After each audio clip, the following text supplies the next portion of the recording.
Hi, I'm Johnny Lieberman with Motor Trend, and I'm here doing my first big boy car test. Actually, not that. These two. We have the Porsche 911 Turbo and the Corvette ZR1. So, in addition to our instrumented testing and also doing hot laps with Justin Bell, we're here at Mojave Spaceport where we're going to really beat on these cars. Seeing as how they're kind of a little bit more super than your average supercar, we're going to do a standing mile where the car should get up to about 180 miles an hour, maybe a little bit more. So let's see what happens. The 2011 Porsche 911 Turbo makes 500 horsepower and 480 pound-feet of torque from its twin-turbocharged 3.8-liter flat-six engine. All this power goes through a 6-speed manual transmission and then to all four wheels. The 2011 Corvette ZR1, on the other hand, makes 638 horsepower, 604 pound-feet of torque from its supercharged 6.2-liter V8. All that mojo goes through a 6-speed manual transmission, but then only to the rear wheels. Let's see who beats up who in our performance tests.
Okay, yesterday we saw how the two cars did with our acceleration numbers and our figure eight. Today we're at Big Willow, the racetrack, and we've brought in a 24-hour Le Mans winner and GT2 world champ, Justin Bell, and he's going to be our hot foot and see how these cars do on a racetrack.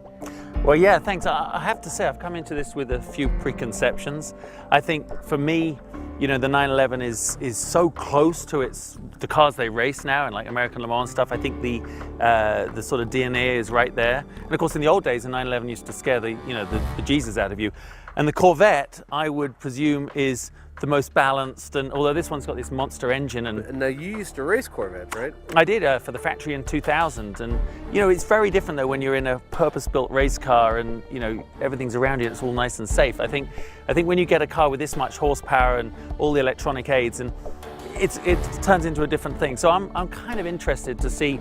Maybe my preconceptions aren't quite as good as I think. Okay, so let's just cut to the chase. Around Big Willow, which one's going to be faster?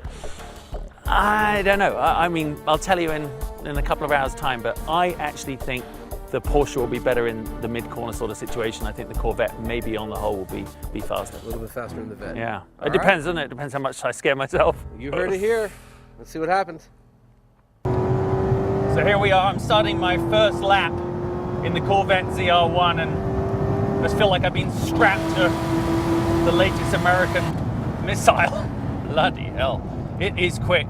Turning into the first corner, you have a slight feeling that you're on top of the car rather than inside the car, but that actually goes away once you get the sort of weight set in the car at a neutral platform.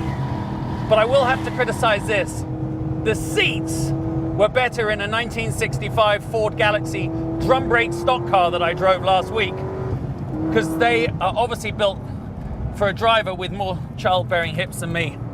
Up into the tight section here, I've got that active handling system set to full on 5, which gives me the most leniency, if you like, the most race-like conditions, and I think it's spectacular.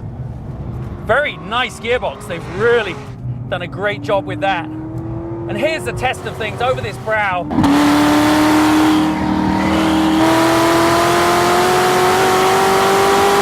And it really does, you can feel the torque come in now into what I consider one of the hardest corners in North America. The long right-hander. Nice balance, it rides that bump there very well. Back on the power, full power. this is very difficult because you're kind of braking down, trying to shift while all the weight's all a kilter. Does it nicely. Onto the last corner, full throttle. I mean, 638 horsepower as I cross the line, 143 miles an hour. Boom! Big carbon brakes. All I got to say is that Corvette had better get themselves a new pair of underpants because they just got a bigger set of balls.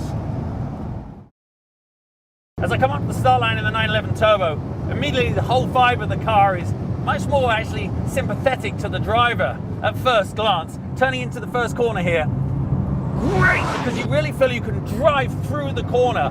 As the turbo comes in, the torque hits you right at the right moment.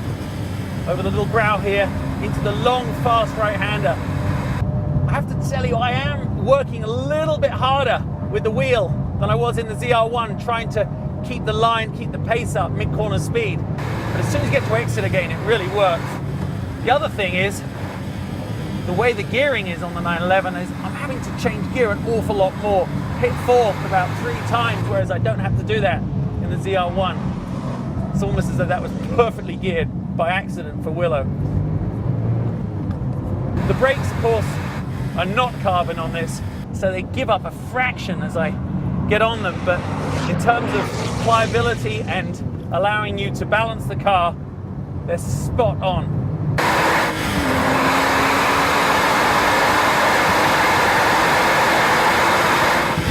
Going into the long, fast right-hander, there's a bump here in the middle. I'm interested to feel it. And, oh yeah, I don't quite like that as much in this car. I don't think it's going anywhere.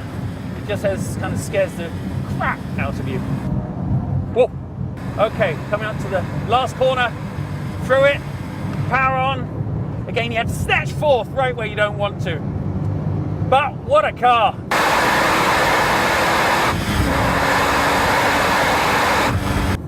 Porsche 911's been around since the beginning of time, it seems, and just gets better and better. What a bloody quick motor. We're here on the surface of the sun, also known as Big Willow, with Le Mans winner Justin Bell, who's just driven the Porsche 911 Turbo and the Corvette ZR1 back to back. He doesn't know how he's done yet, but before we get to that, we're gonna ask him what he thinks of these cars. So, let's start with the Porsche. I was as excited by it as I anticipated, because I think if you like 911s, all of us were growing up with them. You know, my dad was a Porsche factory driver for years, so 911s were kind of part of the family. I was interested to know how it would handle on the high-speed corners here, because that is the weakness of most cars on this track.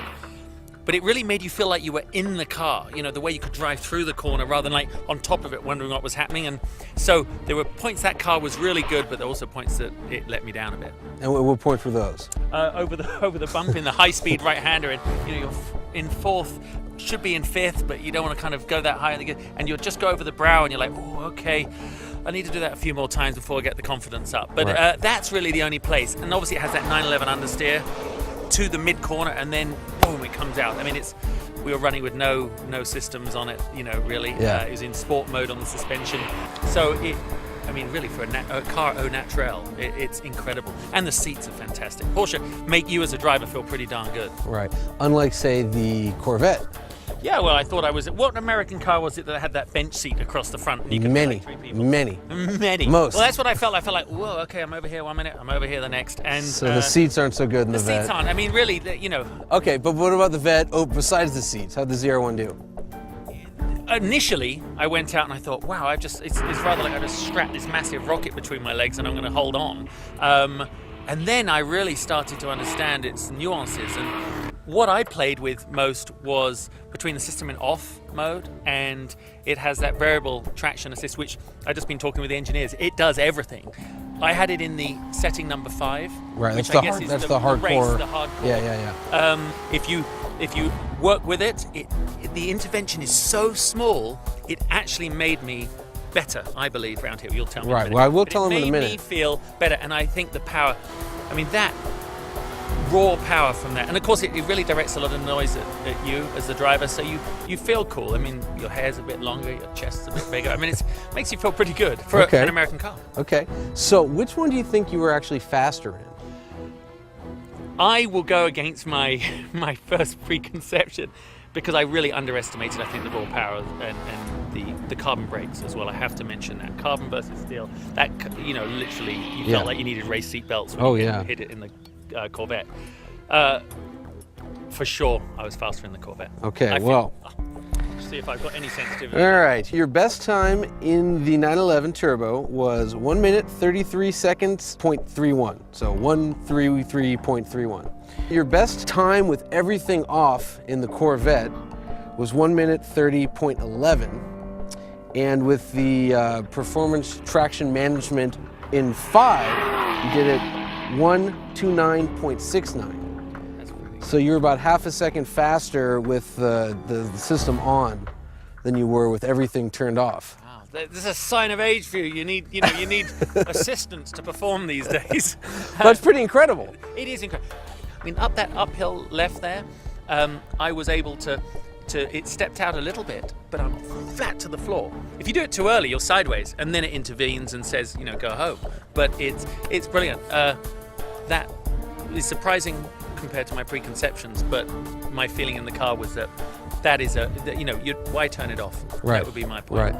Okay, there you have it. Not only was a Corvette faster than a Porsche 911 around a racetrack, but with the traction management software engaged, a pro driver was actually faster than with all the nannies turned off.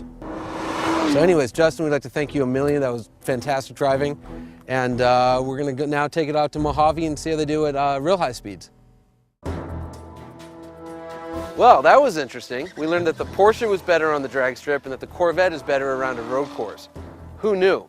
Anyways, here we are back at the Mojave Spaceport, and these cars are going to get put through their paces. Standing mile, where the car should get up to about 180 miles an hour, maybe a little bit more. So let's see what happens.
You might be asking yourself, why is the Porsche sitting back there with its hood up? Reason is, it broke. Both turbos failed and it was unable to complete its standing mile. That said, let's take this time to recap this reversal of fortune comparison test. The Porsche Turbo, as it turned out, was the king of the drag strip. Not only beating the Corvette by 3.5 car lengths, but it was able to go 0 to 60 in 3 seconds flat, the third fastest car we've ever tested here at MotorTrend. The Corvette ZR1, on the other hand, absolutely trounced the Porsche on a racetrack, which surprised all of us. And it was also able to go 177 miles per hour in a standing mile, which is very, very fast. So, the winner of this one, by virtue of technical knockout, is the Corvette ZR1.